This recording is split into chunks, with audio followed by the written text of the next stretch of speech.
Sa status na ibinahagi ni Roxanne sa kanyang social media, ay nilarawan niya ang taong 2022 na isa sa pinakamalungkot na taon sa kanyang buhay. Dahil sa taong ito ay magkasunod na nawala ang dalawang taong malapit sa kanya, ang kanyang pinsan at ang kanyang papa. Ayon kay Roxanne ay sobrang lungkot ng 2022 para sa kanya. Kasunod nito ay pinasalamatan niya ang mga kaibigan na nanatiling nasa kanyang tabi at naging dahilan para pansamantala niyang makalimutan ang mga kinakaharap niyang problema. Ngunit sino naman ang mag-aakala na bago magtapos ang taong 2022 ay magiging biktima si Roxanne ng isang kahindik-hindik na krimen at ang kanyang pagkawala ay dadagdag sa masasakit na alaala ng 2022 sa kanyang pamilya at sa mga nagmamahal sa kanya. Samahan niyo po akong balikan ang naging masakit na kamatayan ng college student na si Roxanne M. Ocampo sa Pangasinan.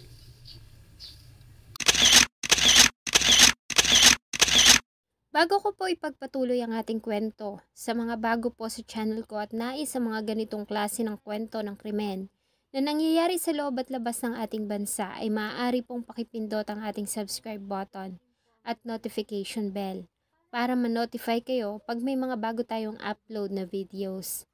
22 anyos na estudyante natagpo ang patay sa Bugalyon, Pangasinan. Biktima hinihinalang ginahasa ayon sa pulisya. Sa darating na November 27, ay magdadalawang taon na mula nang matagpuan ang wala ng buhay na katawan ni Roxanne sa dam sa Bugalyon, Pangasinan. Hanggang ngayon ay sariwa pa rin sa kanyang pamilya ang araw nang makita ang katawan ni Roxanne na palutang-lutang at wala ng buhay. Si Roxanne Ocampo ay pinanganak noong September 28, 2000 sa Pangasinan. Bata pa lang ay nakitaan na ito ng magagandang pisikal na katangian, makinis na kutis, mapuputing ngipin, maamong mga mata at bilugang hugis ng mukha. Habang lumalaki ay taglay na ni Roxanne ang pagiging mabait at palakaibigan. Mabilis itong makisama at mahilig makisalamuha sa mga tao. Aktibo din ito sa school at hindi rin naman nagpapahuli sa larangang pang-akademiko. Para mabigyan ng magandang buhay at magandang kinabukasan, ay nagtrabaho ang ama ni Roxanne sa ibang bansa bilang OFW. Naiwan siya sa pangangalaga ng ina. Pinalaki si Roxanne ng mga magulang na punong-puno ng pagmamahal. Malapit din siya hindi lamang sa pamilya, kundi ganun din sa mga pinsan, tiyahin at kanyang mga lola. Palakwento ito at maingay sa tuwing magkakaroon ng mga pagtitipon, ay boses at halakhak niya ang palaging nangingibabaw. Kaya naman palagi nilang hinahanap ang presensya nito sa tuwing magkakaroon ng mga okasyon at pagdiriwang. Nang magdalaga si Roxanne ay naging mahigpit ang mama niya sa kanya, lalo na sa kanyang pananamit at mga nakakasama, mga bagay na palagi nilang pinagtatalunan. Subalit palagi naman nitong pinapakita na dapat siyang pagkatiwalaan at hindi siya gagawa ng bagay na kanyang ikapapahamak. Hanggang sa tumungtong siya ng kolehiyo, mas naging panatag ang loob ng kanyang mga magulang dahil sa hindi naman sila nito binibigyan ng problema. Hindi ito napapasama sa mga kaguluhan at hindi rin naman nito pinapabayaan ang pag-aaral.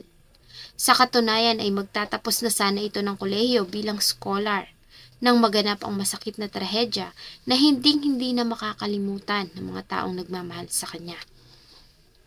November 27, 2022 ng umaga nang makatanggap ng tawag ang tanggapan ng kapulisan ng Pangasinan tungkol sa natagpuang wala ng buhay na katawan ng isang babae na palutang-lutang sa isang maliit na dam sa Bugalyon, Pangasinan.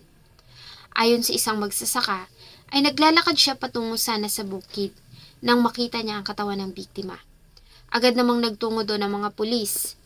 Pagdating nila sa lugar ay marami ng tao na nakikibalita sa nangyari. At doon nga ay nadatnan nila ang kalunos-lunos na kalagayan ng biktima.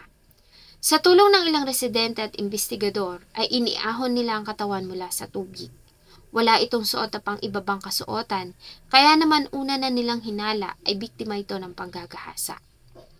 Ang biktima ay agad namang nakilala na ang 22 years old na graduating student na si Roxanne Ocampo. Ayon sa kanyang ina, ay nagpaalam si Roxanne sa kanya noong November 26, 2022 para makipagkita sa mga kaibigan. Subalit mula ng pag-alis nito sa bahay ay hindi na ito nakauwi hanggang sa mabalitaan na lamang nila na may natagpo ang katawan ng isang babae sa dam sa Bugalyon. Ayon sa kanyang ina ay nasang tamang edad na ang anak at magtatapos na ito ng kolehiyo. Kaya naman pinapayagan niya na ito na umalis kasama ang mga kaibigan. Umuwi din naman ito ng bahay sa tamang oras. Dagdag pa niya, sinundo si Roxanne ng isang lalaki na nakamotor sa kanilang bahay.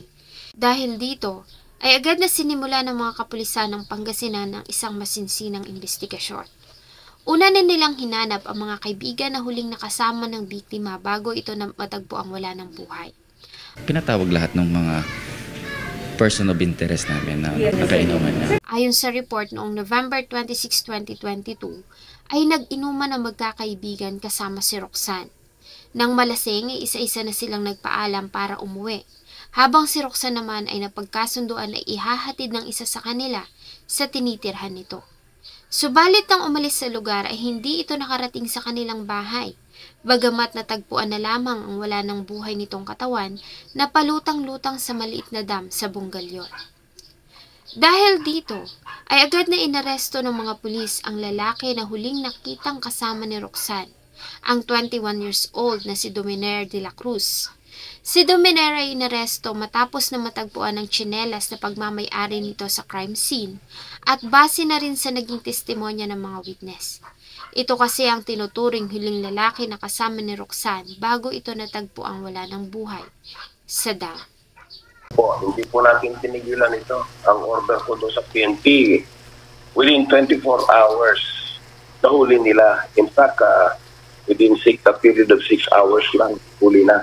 At yung suspect na driver ay hindi pwedeng magkaila kasi we have solid evidence. Sa pagkakaaresto kay Dominer, ay ilan pang mga nakababahalang irevelasyon ng kanilang nalaman. Ayon kasi dito, ay totoong siya ang nakitang huling kasama ng biktima na maghahatid sana dito sa kanilang tirahan. Subalit ayon kay Dominer, ay tinakot siya ng kaibigang si Roel Cañolas, isang sakristan, at nagmula sa may kayang pamilya. Ayon sa kanya ay ginahasa ni Roel ang dalaga habang siya ang nagsilbing lookout. Nang matapos ang kaibigan ay sabay nilang inilunod si Roxanne bago nila ito iniwan. Ayon kay Dominer ay tumulong lamang siya sa paglunod kay Roxanne dahil sa tinakot siya ni Roel at ito umano ang nanggahasa at ang mastermind sa nangyari sa dalaga. Dahil dito ay agad na ikinasa ang isang malawakang manhunt operation laban sa isa pang suspect na si Roel Cañolas. Bagamat wala na ito sa Pangasinan at hindi na nila ito matagpuan. Ganun pa man dahil sa natagpuang ebidensya at testimonya ng mga testigo, ay opisyal na ang sinampahan ng kasong panggagahasa at pagpatay ang suspect na si Dominer de la Cruz sa Pangasinan Hall of Justice. Sa kasalukuyan ay nasa loob ito ng kulungan at naghihintay ng paglilitis.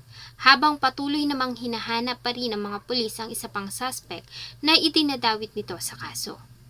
Bago dalhin si Roxanne sa kanyang huling himlayan, ay bahagya pa silang huminto sa harapan ng police station at sinigaw ang paghingi nila ng hustisya sa pagkamatay ng dalaga.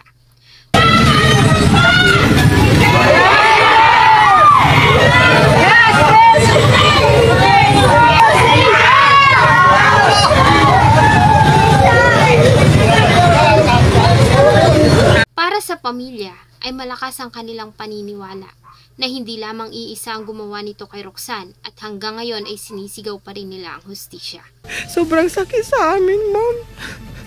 Hindi namin matanggap na ganun-ganun na lang ang ginawa nila sa kanya. Hindi naman sila yung nagbigay ng buhay sa pinsan ko, ma'am. Bakit nila gagawin yun? Hindi sila yung may karapatan na kumitil ang buhay ng pinsan ko, ma'am. Ang masakit na sinapit ni Roxanne ay maingay na pinag-usapan sa social media at hanggang ngayon ay marami pa rin ang naghihintay na makamtan nito ang hustisya sa kanyang sinapit. Pangarap ni Roxanne na makapag-travel sa ibang bansa kaya naman nag-aaral ito ng mabuti. Subalit ang pangarap na ito ni Roxanne ay tuluyan ng naputol dahil sa masakit nitong naging kamatayan.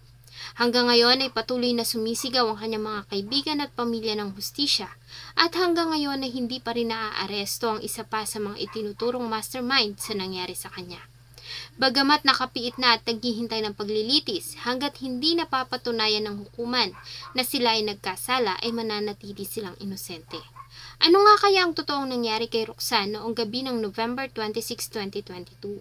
Sana ay mahuli na ang may sala at tuluyan ng magkaroon ng linaw ang masakit niyang naging kamatayan at magkaroon na ng katahimikan at mapanatag na ang kalooban ng mga nagmamahal sa kanya.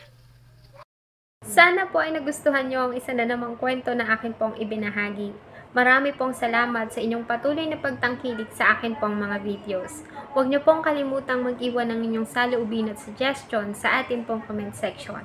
Thank you so much po and see you in my next video.